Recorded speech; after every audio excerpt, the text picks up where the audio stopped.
கண்டிப்பா வந்து பார்த்தீங்க அப்படின்னா வந்து, இந்த ப்ரவுன் மணியோட கதாபாத்திரத்த ஒரு மாரி வித்தியாசமா, அதே சமயத்தில நல்லாவும் தான் எழுதியிருக்காங்க அப்படிங்கிறது நமக்கு தெளிவாவே தெரியுது. அவர் இப்ப எடுக்கிற முடிவு, அவர் பேசுற விதம், அவர் பேசுற பேச்சு எல்லாமே வந்து நமக்கு நம்புறபடியும் இருக்கு. அதே சமயத்தில ரொம்ப எதார்த்தமாவும் இருக்குன்னு வச்சுக்கோங்களேன். இன்னொரு பக்கம் அதுக்கு முன்னாடியே வந்து இப்ப சமைக்கிறதுக்கு பிரியாணி செஞ்சே தீரணும் அப்படின்னு சொல்லிட்டு, இப்ப அழகா மீனா வந்து என்ன சொல்லிட்டு வந்துட்டாங்க அப்படின்னா, "நான் வந்து அடிக்கடி வரேன் கறி நல்லா இருந்தா" அப்படின்னு சொல்லிட்டு வர, இவர் வேற தலையில துண்ட தூக்கி போட்டு உட்காந்துருக்காரு.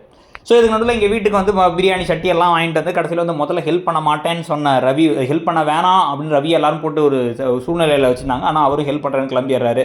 எப்படிமா நீ தான் மீனாட்ட பேச மாட்டே, எதுக்கு அவசர பிரியாணி சாப்பிட்றேன்னா, பிரியாணி வேற பேசுறது வேற அப்படின்ட்டாங்க ஸ்ருதி. ரோஹினியும் வந்து தேங்க்ஸ் மனோஜ், எப்படியோ வந்து ஒன்னால தான் வந்து நான் வந்து பிரியாணி சாப்பிட போகிறேன், இல்லைனா நான் தான் இங்கே உட்காந்துருக்கணும், என்ன தான் ரொம்ப பிடிச்சிருக்குன்னு சொல்லியிருந்தேனா அப்படின்னு சொல்லிட்டு இப்போ கீழே போய் பிரியாணிக்குன்றாங்க, வாசம் வருது. அப்படியே இந்த பக்கம் விஜயாவும் மனோஜும் வந்து அப்படியே அப்படின்னு கடுப்போடு இருக்காங்க.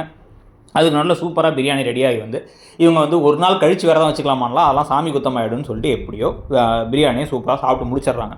அடுத்த நாள் தான் இப்போ திடீர்னு வித்யா கால் பண்ணி உடனே வா அப்படின்னு கூப்பிட, ரோஹிணி பதட்டமாகி இங்கே வந்து பார்த்தா ஒரு பெரிய ஷாக். அவங்க இடியில் வந்து தலையில் ஒரு இடியாக வந்து விழுது. என்னென்னா இந்த ப்ரௌன் மணி வந்து என்கிட்ட தான் வந்து என்கிட்ட தான் வந்து மீனா வந்து இது வாங்கினாங்க கறியை அப்படிங்கிறாரு. ஒன்று என்ன சொல்கிறீங்க அப்படின்னு ஷாக்காக, உங்களை பார்த்துட்டாங்களான்னா, இல்லை என்ன பார்க்கல, ஆனாலும் வந்து பார்க்குறதுக்கான வாய்ப்பு இருக்குன்னா உங்கள் கடையை முடியுங்க, இல்லை கடையை இடத்த மாற்றிருங்கிறாங்க ரோஹிணி. என்ன உனக்காக நான் ஏன் அதை பண்ணணுங்கிற மாதிரி அவர் கடுப்பாயிட்டார். அடுத்த தடவை என்னை பார்த்தாங்கன்னா நான் வந்து கண்டிப்பாக வேறு வழி இல்லாமல் உண்மையை சொல்ல வேண்டியதாகிடும். அந்த கடை பக்கம் அனுப்பாமல் இருக்கிறது உங்கள் வேலை அப்படின்னோடனே உங்களுக்கு தலையை பிச்சுக்கிற மாதிரி இருக்குது ரோஹினிக்கு. என்ன பண்ணுறதுனே புரியல. இதுக்கு நல்ல கிறிஸ் வேறு கால் பண்ணி பீச்சுக்கு கூப்பிட்டு போங்கிறாங்க.